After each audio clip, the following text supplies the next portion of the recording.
Um, it's kind of a peculiar question, but if you were asked to rejoin the Iron Butterfly today, their new touring version, you would say No. no. No, I don't know. I went through that. They came over. The guys came over and they were playing out the swap meet. And I went, God, I haven't seen him in a long time. So I have an interesting story to tell you about that. Go ahead. I went out and saw them guys and stuff, and it was just, I spaced out. I really went back in time. I just completely spaced out, but it was really, and I started thinking like, shit, I want to sing again. I'm gonna go sing again, because I was getting tired of working, working in the restaurants and stuff like that. I'd love to sing it, and it just, I don't know why, but it just touched me, brought out the old memories really hard. So right then, for a while there, I was going, I'm gonna go back and sing with them, and I called him and talked to him, and nothing became of it. After I started, after the initial shock wore off, I went, no, that's not for me. No, what are you doing? Don't go back. Start something now and go forward. That's what I thought. Did you get up and sing with them that day? No. It's really interesting. I have a subscriber. His name's John Stout. He's from. I didn't get the up, East. but they introduced me. Yeah. Well, he's from the East, and anyways, he wrote me this letter complimenting me on the fanzine. He said he was in San Diego and saw the Butterfly, and he said that you were in the audience. I don't know how the hell he knew. He said, I saw Darryl DeLoach in the audience. Yeah, I was. How would he know that? Well, they introduced me over the speaker. I was going to say, how the hell does this guy know? yeah. Well, I was at. Me and Susan were there. I know what this guy knows 17 years later what Darryl DeLoach looks like. Yeah. Okay. That's really interesting. Rock and roll. Yes, it was. You were talking rock. We're talking 55, 56? Sure, there was rock and roll. Rock and roll's been here forever. You know that, wouldn't they? Okay. Guy's gonna be a good interview. I Should don't have a think mic you on can you fully right judge now. a fraternity. No way, Except we dude. can't have Animal House in the background. That's right. This is HBO? The Delta House has a No, long tradition. this is an HBO. What do you want? Playboy? You want to watch Playboy? What do you want? No, We have to kill it. There ain't more boob shots on your luck, buddy. That's enough. With me. I know that movie, backwards and forwards. Are you deaf? Let's finish this damn thing. Oh, we're waiting for Naza Parade. I just came along to help you carry this stuff. Once you record your light. Okay. Comes here. If we scratch anything or break anything, everybody's got to be cool now, okay? Ignore them. Ignore him. Don't ignore me. All right. Your first musical instrument. Guitar. When? Elementary school. That's a long time ago. That was a long time ago. My dad bought me a musical instrument, and I've been playing ever since. But they never let me play guitar in the band, right? Never let me play guitar in the band. Always a singer I'm a singer, yeah. I'm a lead singer. and a writer. Writer also. All right. Go back a few years, 1965. How'd the Butterfly get started? There's a place called the Palace, right across from the sports arena that wasn't built yet. And this group was breaking up. It was a house group. This was in the old days when they used to have like big horn bands and stuff like that. So the group was breaking up, and it was like right when the Beatles and the Stones are coming out, so they wanted a little foursome like a Stones group or something like that. So they broke up the lead, which is now like Doug Engel and Danny Weisford were the lead guitar player and the lead organist in the place. And they broke up, and they formed the Butterfly, and they needed a lead singer. I told them they needed a lead singer. So I took a vote, and I put me in, so we've been singing with me ever since. All right. That was what year? 65 or 6? That was 1960. That was late 60, early 66. I don't know. A lot of brain cells gone since then. You know? All right, 66. Like, you know, that's 19 years. It's funny because every day I turn around and I tell someone it was only 10 years ago. You know, but I don't know where the other 9 years went, but it obviously was fun. Was it fun? Yeah, it was great. It was fantastic. It's everything I ever wanted to do and be. I love singing. You'll see tonight. Okay. I love singing. Absolutely love singing. Was that a goal? Was that a goal from the time you picked up a guitar the first time? I didn't know if it was a goal or not. It was just something that I liked to do, and it came very naturally to me to get up in front of people. I was always a little ham when I was in school. Everything I was thrown out of everything, but I had a real good time being in front of people. I enjoyed people, and making them laugh. Any kind of attention. I love attention. Anything I could do to get a stroke. So, anyways, that's kind of how that goes. All right, hold on. We got company. Come in. Penrod. Really help us though. Is that Mike okay? Because he's talking mainly towards you away from the mic. This I'm gonna pick up the chest. How you doing? Hi. Well then let's do it. Turn the thing around. To me? You look better. But I didn't want to put the leather. Like That's my why. punk house, You wanna do it like housewife look, huh? Your terry cloth Are you robe was putting it- really Can nice. you get it in? Are you picking into this up? Oh yeah. No, Yeah, that's we're fine. good. Oh, We just we're want it fine. cleaner. Yeah. Yeah, oh, it's fine. Jerry? How you doing? Good. Whitney Southwick, Ron Bader, my Hi, cameraman. how Nice to meet Nice you. meeting you. I'm Darryl. I thought all musicians were kind of small. Who'd you play ball for? Jesus Christ. Did you play ball? You Yeah. must have, yeah? Yeah. Guess you mentioned that a little bit, didn't you? That's where I ruined my back. Didn't we all? Get out of here for a second, get comfortable, sit down, because let us finish this thing up, and then we're gonna have to boogie next door. Did you bring some pictures with you tonight? So, yeah. Okay, we'll take a look at it a little bit. I'm sorry, I didn't get, who are you? Nancy. Hi Nancy, hi. Nancy Schiller. Nice meeting you. Nancy? Okay, Ronnie, listo? Stand by. Okay.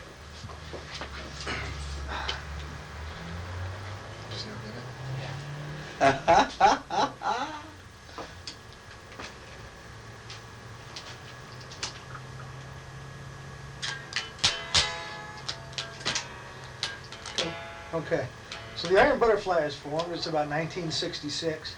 Yeah, 19, late 65, I would say early 66. Instant success? About a half year. We were up in LA about 6 months, and we took off. Yeah. What really got you going? Well, a manager, and David Winters picked us up, who used to be a choreographer for Anne Margaret and did West Side Story and that kind of stuff. He picked us up and got us and stuck us in the Whiskey A Go-Go, which really did it right there. And right after that, we started getting a lot of attention, local notability and that kind of stuff. So we were picked up by Green and Stone, and from then on, it was on the way, you know. What was Put it out like? the first album, Yeah. we rolled. What was it like in late 66 or 67 when you guys knew that you were really making it, when you were Whiskey A Go-Go, and what was the first sign? I mean, what, big bucks? It wasn't the bucks, it was the notability, the people, I think. You know, the money was, starting to come in. That came in later. But the people, once the place starts getting lined up around the block to come to see you, know that you're doing it. It's working. It worked real good. What were those days like? Well, I wouldn't trade them for the world, let's put it that way. Yeah, a lot of good memories. Oh yeah, fabulous. A lot of real good memories. Such as? That guy right over there. I mean, like why? What was special about it? That's hard to tell. It's hard to say. It's being up on stage in front of people and having them really like you doing something that you really enjoy doing well, and I might add, you do well. That's the biggest thing in the world. The money, I wouldn't, is nice, but when you get people's appreciation from what you're doing, that's the biggest thing to me. As far as was that the right question or what are we doing here? I hate these shy people that you have to draw out. That's it. Am I looking good? Okay. Okay. Is this my best side? You still like me out there? After all these years, kids. Did we remember to put tape in? Almost. We did. Okay.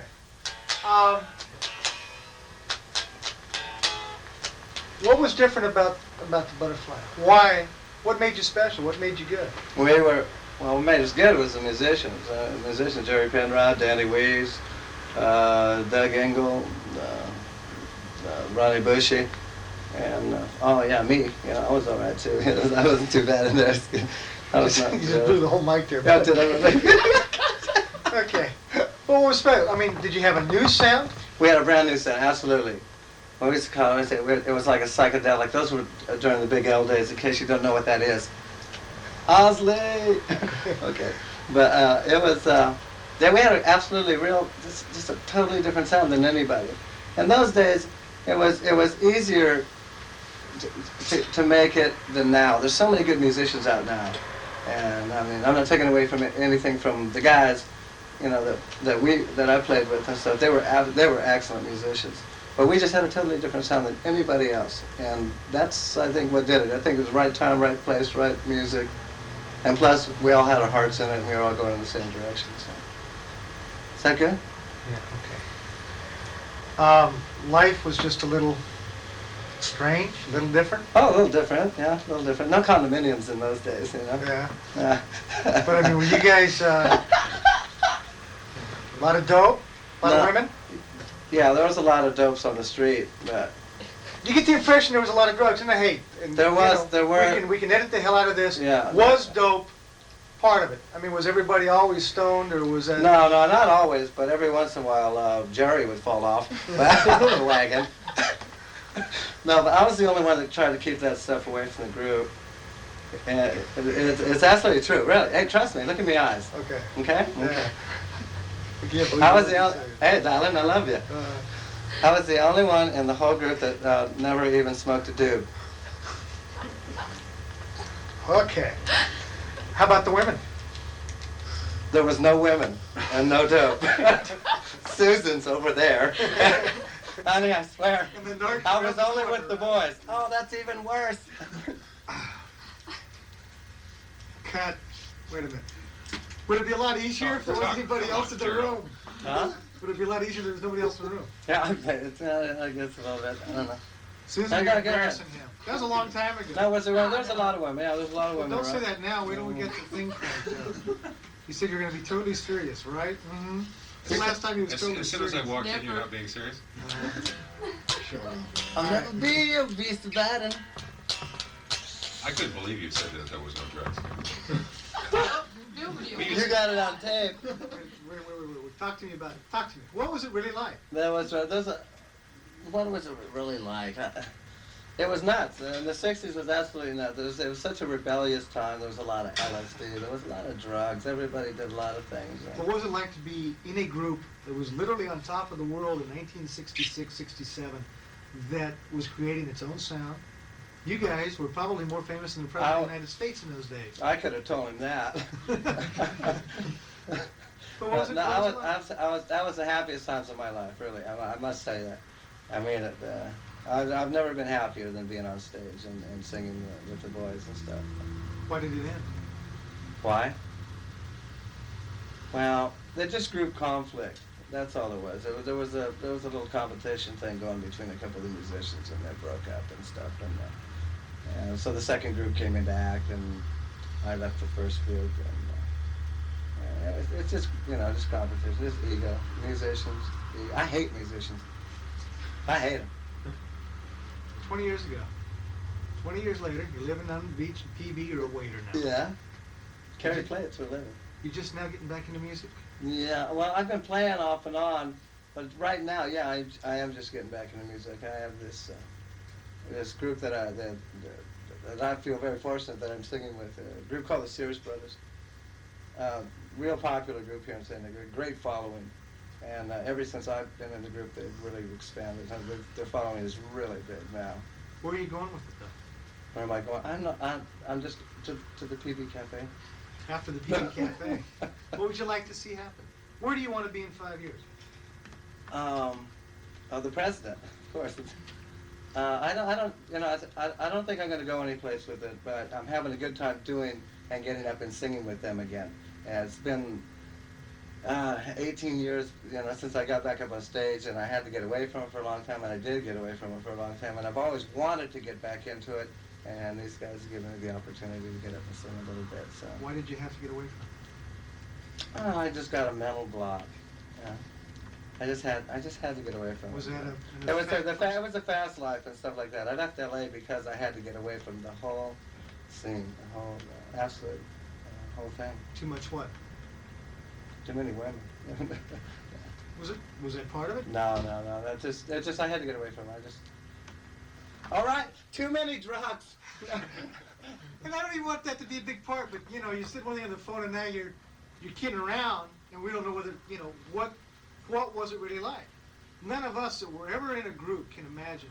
Well, what I it got was well, I like. got high a little bit, you know. So But is I that think I why? had too much. Is that why you had to get out of LA though? Well, no.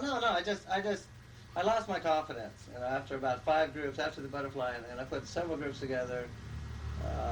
Jerry was in a couple groups with me together and stuff, and I just had to get out of it. And it just came one day when I said I can't be here anymore. It was just too fast. And then what'd you do? I split. Came to San Diego. Came home You did what? to America's number 1 city. And then did what? What have you been doing the last 18 years? 18. The last 15 Well, years? I've owned 2 restaurants. I've owned a place called Chez Loma in Coronado, which I owned. I love cooking. And I've owned a place called the Bull Ring in La Jolla, which did very well. I was always in the restaurant business. Looks like as though I'm going to die there. Did you ever think though you would not go back to music, or did you always know that you would go back to music someday? I've always wanted to. So that's what I'm doing right now. You know, I've always wanted to get back up and try it again. Not maybe just do the whole thing again, but try it and see if I like it. And I've tried it, and I like it still. It's in my blood. Once you get it in your blood. That tape is tied or died. Just sit right there. It's tie-dye. Tie-dyed. Tie-dye tape. Audio-wise, we got most of that then, except the very end, huh? Because I'm just about done. Okay, where's that? But you need to get a lot of cutaways in here, my friend.